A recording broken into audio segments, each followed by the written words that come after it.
So we'll now do the McNemer test. So this McNemer test, it is very much similar to the paired t-test, which we will learn tomorrow, because here it's basically practiced more in pre-post sort of study. We'll see this.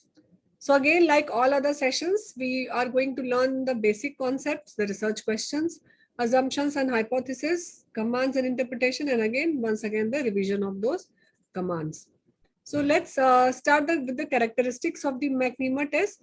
So this McNemer test is a non-parametric test. Like all other chi-square and all, these are the non-parametric, because you see that we don't check for normality or outlier in case of any of these tests, because these are non-parametric. So the data is normally distributed or not, there is outlier or not, we are not bothered about that.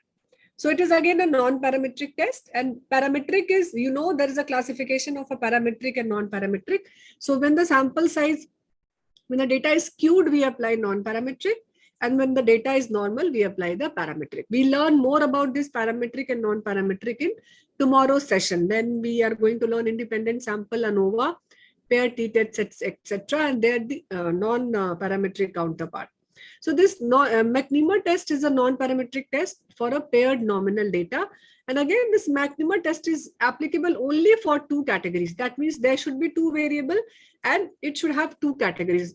If a variable has more than two categories, then we cannot apply this test. So in this case, we see the change in the proportion of the paired data.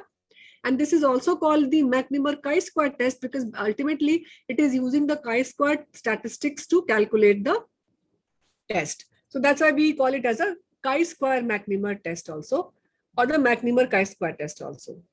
So it is applicable again in certain study design, like you have seen in the chi-squares, this test of two proportion, difference of two proportion, that you have to take two independent sample and then see the proportion of something. Similarly, in this case, in this study design, it is applicable in a pre-post study where you measure the change over the time with intervention or without intervention. So it can be with intervention or it can be without intervention. Like you can measure the two, maybe the blood pressure in one summer and winter, and you are not doing any intervention, and then you can see whether there is any change in the value of blood pressure or not.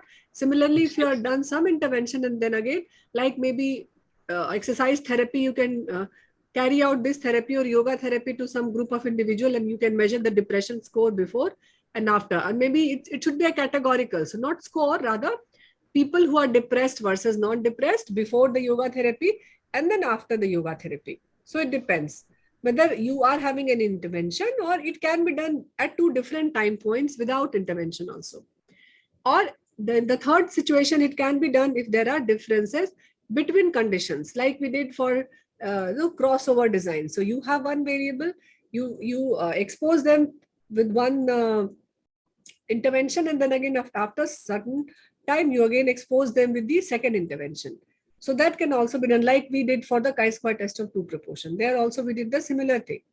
So in this case, you can measure a categorical variable X on the same individual, like for systolic blood pressure in summer and winter at two different time points, and you are categorizing it as a high and normal, because it cannot have more than two categories. You should remember this. McNemer test can be applied only for 2x2 contingency table. For 3x2, 4x2, and 4x4, you cannot apply McNemer test. Then again, if you are going to do some intervention again before and after, like you can measure any outcome variable, maybe the systolic blood pressure before workout and after workout. Again, you can measure this systolic blood pressure in right arm and left arm, or you can measure on the same individual with two machines, one with the automatic BP machine and second with the manual BP machine. So in all these cases, what have you observed? That the observations are not independent. The two columns will have the same number of individuals. So we call it as a paired data. So in McNemer test, it is a paired data. The paired data can be right arm and left arm of one individual, that is also paired, or one individual measured at two different time points, or under two interventions, or by two different instruments. Or you can measure a categorical variable, maybe like depression status, same for the two different time point without any intervention, with one drug and with more than one drug, or before counseling and after counseling. So this is the study design which is applicable for McNemer test. Now, what is the research question? So the research question is whether you want to know any change in the proportion scores of a paired observation. So the first research question could be whether there is any difference in the proportion of BMI status, where you have categorized the BMI as normal and high before and after a 6 weeks exercise program. Or you can compare the proportion of pain status, moderate versus severe, measured on VAS scale before and after surgery. Or you can do like any difference in proportion of the passing students against the pre-university and university examination of the MBBS students.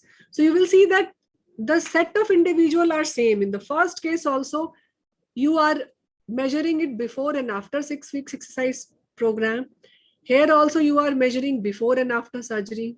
Here also they are the same individuals which you are doing before pre-university and like university examination. So in all these cases, what have you observed? That there is a dichotomous categorical variable and you want to compare it before and after. So in this case, the appropriate statistical test is the Magnema test, and such type of research design is known as the pre-post study. And we apply the Magnema test of paired proportion in this case. So there are a few underlying assumptions. The first assumption is that one dependent variable which should be measured on a dichotomous scale. I have emphasized this, that if it has more than two categories, you cannot apply Magnema test.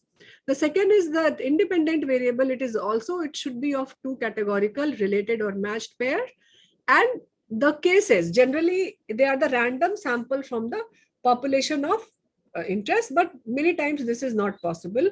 So the null hypothesis in case of a Magnema test is that the population proportion difference between the paired value is equal to 0.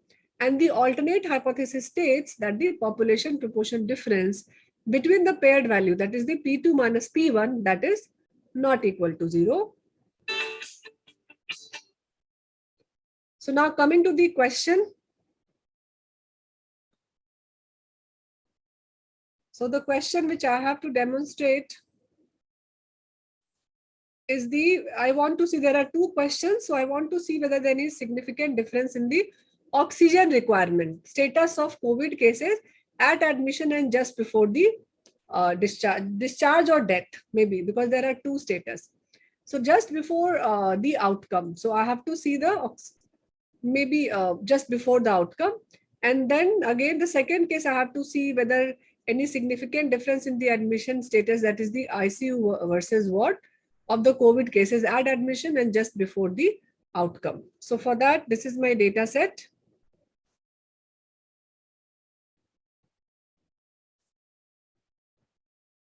I'll go to this frequency. In this case, you can see there is an option in contingency table. There is a paired sample. This is the Magnema test. So in Magnema test, you have to move your variable in rows and column.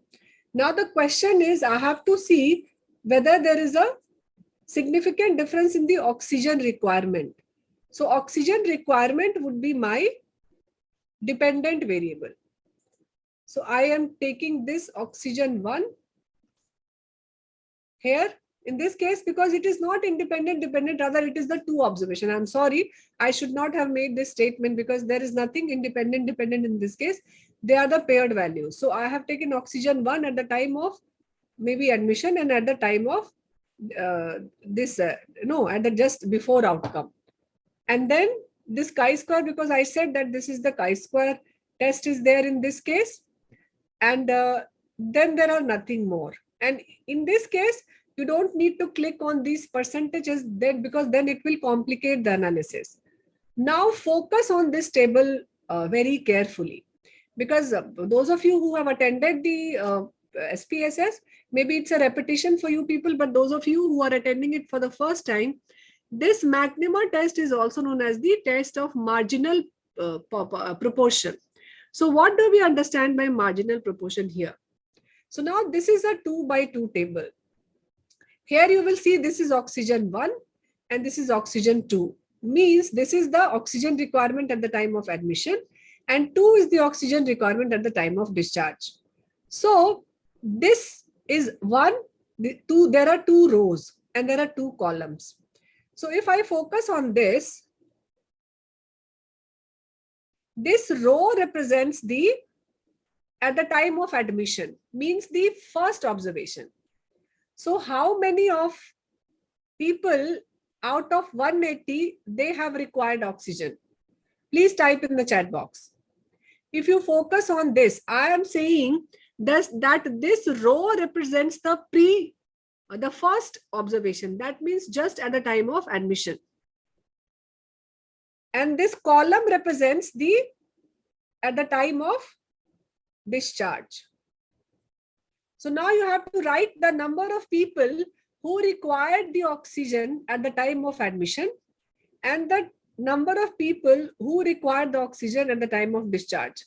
All of you please write in the chat box. Can you show me the chat box? 48 and 19. Yes. Anybody else? Can you show me a little bit who else have answered? Okay. Okay, so you are right. 48 were requiring the oxygen at the time of admission and 19 at the time of discharge out of 180. So you have to calculate the proportion. So can you tell, and if you see this p value, can you say that this is a very significant? Because p is less than 0.001. So this is highly significant. That means almost it has reduced by more than 50%. 48 and 19. You can calculate the percentages. Like you can calculate 48 by 180. This was the previous requirement when the person admitted. And at the time of discharge, it was 19 by 180. This will be the difference in like the proportion, the less proportion of people who require oxygen at the time of discharge. And it was highly significant. That's why we call it as a test of marginal proportion. Because see, we are only calculating margin. This is one margin and this is one margin. So you need to focus only on this 19 and 48. That's why I'm not clicking on any of these row and column percentages because you have to, yes. So 26% and 10.5, you can write that 26% of the people, they require the oxygen at the time of admission, which decreased to 10.5% at the time of discharge, which was significant. And you can give the value of chi-square along with its p-value. Is it clear to all of you how to interpret it? Then yes, again, okay, then I'll go to the second question where I just want to check about the status of people who have there in the ward and ICU at the time of admission versus, and I'm taking the same individual. Remember, if you remember the study design, in hospital, you have to follow the same individual. It cannot be possible that at one point of time you take the discharge and all the data and then calculate it. You have, because it's a paired data. So same individual status at the time of admission and at the time of discharge. So for that, what I will do, I'll move this back. And then maybe I will write this admitted because this is the status of admitted patients at the time of admission and this is at the time of discharge, ICU versus. So you can see here again that this is also significant, although not highly significant, but this is significant. And again, this is a test of marginal proportion. So if you want to focus on ICU, then you can focus on this, that initially there were 24 people and later this number has reduced to 19. And if you want to focus on ward, then you can take this one, this and this, like we discussed in the previous example. So again, this proportion, you have to write the proportion 24 out of 180 and 13 out of 180. This is again, it has decreased maybe 50% because 24 and approximately 12. So it has decreased and this is also significant. So this is the Magnema test, the pair test of two proportion. And similarly, you have to write the interpretation. and the research question. So is it clear to you? It is like a paired t-test, but in the paired t-test, we take the mean, continuous variable. Here we are taking the proportion, and the proportion should be again binomial. It should be a 2 by 2 category. We cannot take more than 2 by 2. So if it is clear, then we will again, so again, command, there's nothing in this command. I'll again revise the command. You have to go to this frequency, and you can see that there is an option of paired sample. And once you click this, window will appear, and only you need to click this chi-square. That's it. And then calculate the percentages based on this marginal percentage or marginal proportion, depending on the variable of interest.